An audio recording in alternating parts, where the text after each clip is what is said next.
Evet arkadaşlar, ikinci sneak peek gününe hoş geldiniz. Bugün sizlerle bu sezon yeni gelecek olan Lily karakterini inceleyeceğiz. Vakit kaybetmeden oynanışa geçelim.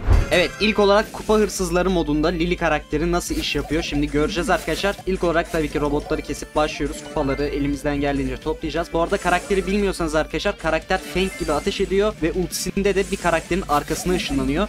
Etrafında da gördüğünüz gibi Cordelius çemberi var arkadaşlar. Çemberin içinde olan rakip Lily'nin ultisini dolduruyor arkadaşlar. Lily'nin vuruşları 2400 hasar vuruyor 11. seviyede. Bence hasarı normal, çok fazla değil ama canı bayağı yüksek karakterin. Bir Assassin'e göre bence bayağı tank bir karakter.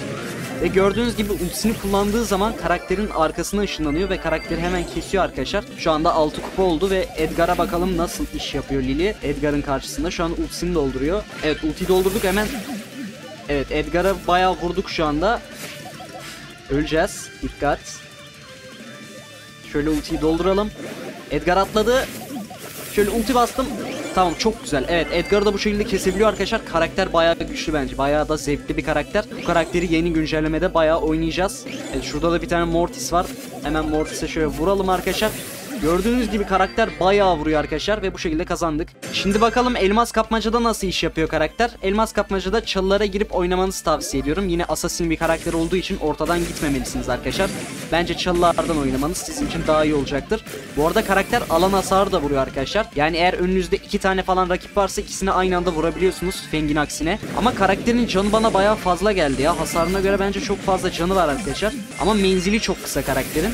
Böyle ultisini atıp ama menzili tamamen kapatıp rakibi kesebiliyorsunuz. O da çok güçlü bir özellik bence. Şöyle bakalım, kolta da arkadaşlar bu şekilde 3 atabiliyorsunuz karakterle. Şöyle ultiyi basıp hemen kesebiliyorsunuz koltuğu da arkadaşlar. Böyle çalıda pusup da arkadaşlar çok rahat oynayışlar yapabilirsiniz Lily ile beraber. Eğer ultinizi doldurmakta zorlanıyorsanız arkadaşlar, duvarların arkasında durup rakiplerden ultinizi doldurabilirsiniz. Ultiniz dolduğu zaman da hemen ultiyi atıp rakibi kesebiliyorsunuz. Ama arkadaşlar ultiniz duvarların arkasından geçmiyor. Onu da göz önünde bulundurmanızda yarar var. Böyle gördüğünüz gibi tüm rakipleri kestik ve 10 elmasla beraber hemen buradan ayrılıyoruz arkadaşlar. Eğer acil bir durum olursa tabii ki ultiyi kullanıp yeniden kaçabiliriz istediğimiz yere. 5 saniye kaldı. Şu adamların spawnını hemen şöyle koltukta kestik arkadaşlar. Gördüğünüz gibi Lily bu şekilde elmas kapmaca modunda. Evet, isterseniz karakteri bir de hesaplaşmada görelim arkadaşlar. Bundan sonra size tüm yıldız güçlerini ve diğer bilmeniz gereken her şeyi karakter hakkında göstereceğim. Öyle hemen çalıdan başladık. Şu Gale'ı hemen keselim arkadaşlar. 2400 vura zaten çok rahat kesebiliyoruz. Ama arkadaşlar karakterin bir tane mermisi var. B'deki olduğu gibi karakterin bir mermisi var. Yani arkadaşlar merminizi çok dikkatli kullanmanız gerekiyor. Mermiyi boşa sallarsanız ölme şansınız var. Bakalım şöyle tike de hemen arkadaşlar ulti ile beraber tek atıyoruz. Gördüğünüz gibi ultiyi attık, bir tane de oto attık. Adam zaten öldü arkadaşlar. Atışlara karşı Lily çok iyi bir seçim olacak gibi gözüküyor şu anda benim gördüğüm kadarıyla. Bakın Mandy'yi de şöyle hemen ulti atıp kesebiliyoruz çok rahat bir şekilde. Karakter gerçekten bayağı güçlü arkadaşlar. Kutuları da çok rahat alabiliyor. Alan hasarı vurduğu için. Hemen şu kutuları da arkadaşlar gördüğünüz gibi 4000 vura hemen aldık kutuları. Bakalım Bull'a karşı neler yapabileceğiz. Şöyle Bull'dan hemen ultiyi doldurmaya çalışıyorum arkadaşlar. Ultimizi doldurduk arkadaşlar. Hemen şöyle Bull'u keselim isterseniz. Gördüğünüz gibi 3800 hasar vurarak Bull'da ultimizle çok rahat kestik. Ultisi karakterin hasar vuruyor bu arada. O da gözünüzün önünde olsun arkadaşlar. Sonda da Buster kaldı galiba. Hemen şöyle yakınaya yaklaşıp hemen Buster'ı da keselim. Vurmaya çalışıyorum. Gel Buster buraya. Suyu alayım adamın bana bıraktığı. Güzel. Buster gel oğlum. Gel buraya. Şu an dikkatli oynuyorum arkadaşlar. Adam çünkü çok fazla vurabiliyor bana. Buster şöyle hemen ultiyi dolduralım Buster'dan. Dediğim gibi duvarın arkasında ulti atamıyoruz. O yüzden şöyle yakınına yaklaşıp Buster'ı kesmem gerekiyor. Şöyle bir tane daha, çok güzel. Evet, hesaplaşmada da bu şekilde arkadaşlar. Şimdi isterseniz karakterlerin aksesuarlarına bakalım. Birinci aksesuarımız görünmezlik diyor. Lily gölge alemine girer 3 saniyeliğine. Yani Cordelius ultisi atıyor. İkinci aksesuarı Repot. Sonraki ultisi atıcı gibi bir şekilde atılıyor ve tuttuğu yere ışınlanıyor. Çok güçlü arkadaşlar bu da. Şöyle aksesuarları arkadaşlar size şimdi tek tek göstereceğim. Hemen birinci aksesuarı arkadaşlar.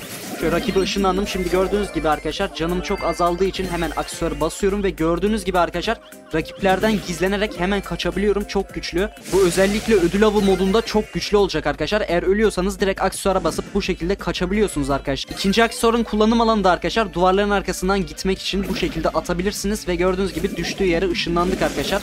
Karakterin iki aksesuarı da bence çok güçlü.